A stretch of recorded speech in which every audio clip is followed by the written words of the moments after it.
तो जी हाँ, आप सबको बता दूं रमेश रसमिया का पहला होली सॉन्ग कल सुबह बहुत ही ब्लास्ट का एक सॉन्ग आ रहा है। सब कुछ आप लोग के इस वीडियो के माध्यम से आगे डिटेल में बताएंगे कि कौन सा सॉन्ग किस चैनल पर रिलीज किया जाएगा।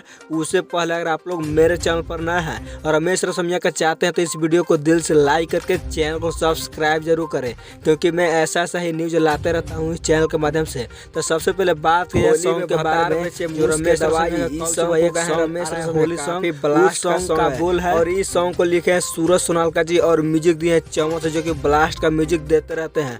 और इस सॉन्ग को कल सुबह रमेश रसमिया ऑफिशियल यूट्यूब चैनल के माध्यम से रिलीज किया जा रहा है। काफी जबरदस्त का यह सॉन्ग है 2024 का होली का। तो आप लोग कितना एक्साइटेड है सॉन्ग को सुनने के लिए अपने राय कमेंट बॉक्स में जरूर दें।